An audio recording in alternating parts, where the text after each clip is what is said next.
America నుండి ఇండియాకి డబ్బులు పంపాలంటే ఇప్పటికీ ఆ పాత పద్ధతులేనా? అందుకే వచ్చేసింది మై పర్సు. Download now.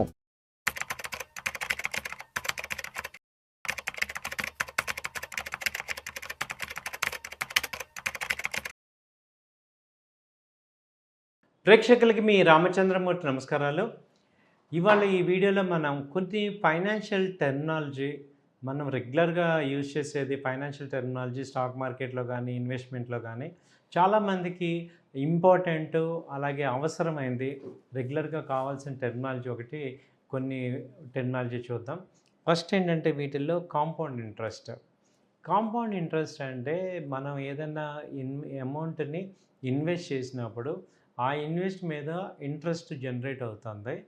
ఇప్పుడు ఆ ఇంట్రెస్ట్ కూడా ప్రిన్సిపల్లో యాడ్ అయ్యి ఆ ఇంట్రెస్ట్ మీద ఇంట్రెస్ట్ కనుక జనరేట్ అయితే దాన్ని కాంపౌండ్ ఇంట్రెస్ట్ అంటాం. దాదాపు ఇప్పుడు కాంపౌండ్ ఇంట్రెస్ట్ వల్ల ఫస్ట్ 5 ఇయర్స్ 3 ఇయర్స్లో కాంపౌండ్ ఇంట్రెస్ట్కి సింపుల్ ఇంట్రెస్ట్కి పెద్ద డిఫరెన్స్ రాదు. కానీ ఓవర్ 10 ఇయర్స్ 15 ఇయర్స్లో చూసుకుంటే కాంపౌండ్ ఇంట్రెస్ట్ అనేది మామూలు సింపుల్ ఇంట్రెస్ట్ని బీట్ చేసేస్తుంది.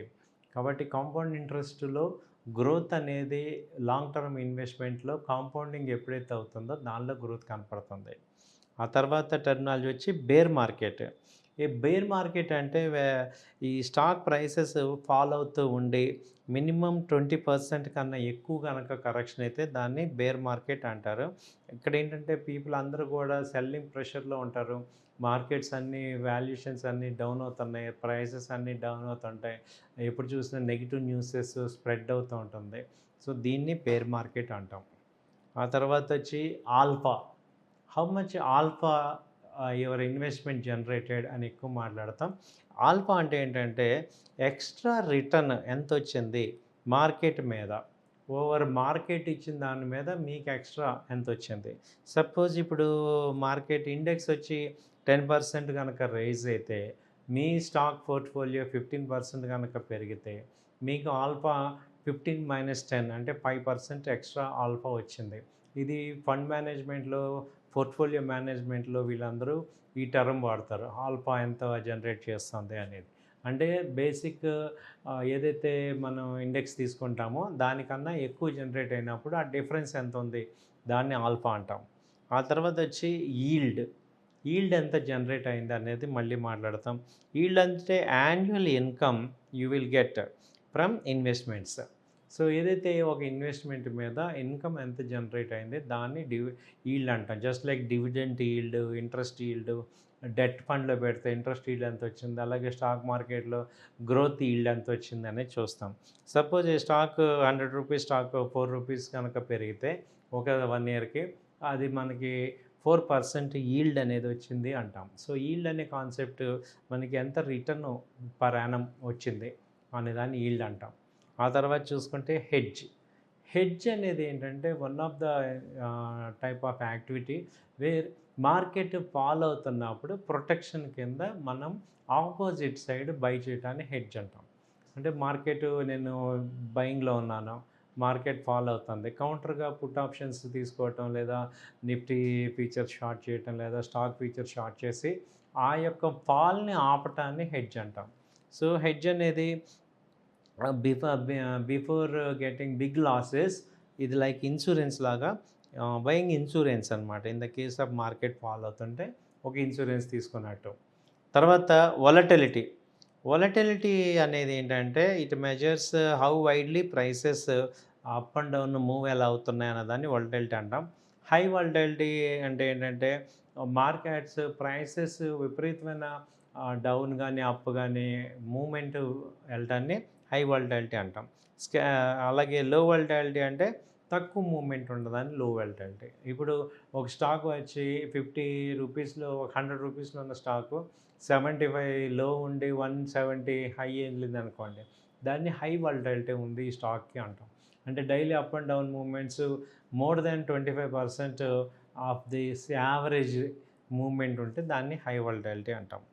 తర్వాత వచ్చి డివిడెండ్ అంటే ఏంటంటే ఇది క్యాష్ కాంపోనెంట్ అనమాట. క్యాష్ పే చేస్తారు కంపెనీస్ షేర్ హోల్డర్స్కి ఫ్రమ్ ఇట్స్ ప్రాఫిట్. డివిడెండ్‌గా ఏంటంటే షేర్స్‌లో కాకుండా స్టాక్స్‌లో మనీలో ఇస్తారు. మానిటరీ బెనిఫిట్ అనే దాన్ని ఇవ్వటాన్ని డివిడెండ్ అంటాం. సో, ఇప్పుడు మంచి పెర్ఫార్మింగ్ కంపెనీస్ ఎప్పుడు కూడా ఎక్కువ డివిడెండ్స్ ఇస్తూ ఉంటాయి. తర్వాత స్టాక్ డైల్యూషన్ అంటే ఏంటి? డైల్యూషన్ అంటే ఏంటంటే ఒక కంపెనీ గనక న్యూ షేర్స్ ఇష్యూ చేసినప్పుడు అప్పుడు ఓనర్‌షిప్ షేర్స్ అన్నీ కూడా తగ్గుతాయి కాబట్టి దాన్ని డైల్యూషన్ అంటాం. సపోజ్ నా దగ్గర ఒక 10% షేర్స్ ఉన్నాయనుకోండి. ఇప్పుడు కంపెనీ ఎక్కువ 1:1 షేర్స్ ఇచ్చినప్పుడు నా 10% షేర్స్ 5% అవుతాయి కాబట్టి దాన్ని డైల్యూషన్ అంటాం అనమాట. Share dilution. తర్వాత క్యాష్ ఫ్లో. క్యాష్ ఫ్లో అంటే ఏంటంటే money moving in and out అయిన ఒక బిజినెస్‌లో మనీ ఎక్కడెక్కడ మూవ్ అవుతుంది అనేదాన్ని క్యాష్‌ని ఫ్లో అంటాం. Positive cash flow means more money is coming. Negative cash flow అంటే more money is going away from business. బిజినెస్‌లోకి క్యాష్ ఫ్లో అవుతుంది అంటే ఏంటంటే సేల్స్ బాగా జరుగుతున్నప్పుడు క్యాష్ ఫ్లో ఎక్కువ ఉంటుంది. సో, మనకి క్యాష్ ఫ్లో ఫండ్స్ ఫ్లో చూసుకుంటే ఎక్కువ క్యాష్ ఫ్లో కనుక జనరేట్ అవుతుందంటే ఆ కంపెనీ హెల్తీగా ఉన్నట్టు. ఆ తర్వాత మార్కెట్ క్యాపిటలైజేషన్ అంటే ఏంటంటే total value of a company. It is calculated multiplying the share price into number of shares. Share ప్రైస్ని నెంబర్ ఆఫ్ షేర్స్తో కనుక క్యాల్కులేట్ చేస్తే దాన్ని మార్కెట్ క్యాప్ అంటాం. ఆ తర్వాత లివరేజ్. ఈ లివరేజ్ అనేది మనం ఎక్కువ చూసుకుంటే borrowing money to make bigger investments. దీన్నే లివరేజ్ అంటాం.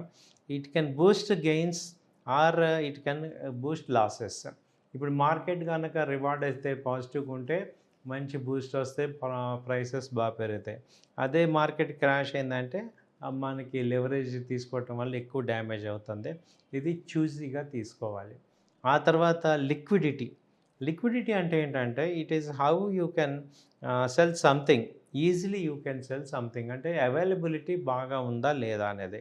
ఇప్పుడు వాల్యూమ్ని లిక్విడిటీని అంటాం అనమాట. అంటే షేర్స్ అవైలబిలిటీ ఉందా లేదా. ఎక్కువ అవైలబిలిటీ ఉంటే మనం ఈజీగా స్టాక్స్ని అమ్మటానికి అవకాశం ఉంటుంది. సో, హై లిక్విడిటీ ఉన్న స్టాక్స్‌లోని ఇన్వెస్ట్ చేయాలి. సో, ఇవన్నీ కూడా ఈ దాదాపు 13 ఫైనాన్షియల్ టర్మ్స్ మీకు ఈ యొక్క వీడియోలో చెప్తున్నాం. సో, ఇవన్నీ రెగ్యులర్ టర్మ్స్. ఇవి గనక మీకు అర్థమయ్యి యూజ్ చేస్తే మీకు ఫైనాన్షియల్ లిటరసీ అనేది తెలిసినట్టు అవుతుంది. థ్యాంక్ యూ అండి. నమస్తే.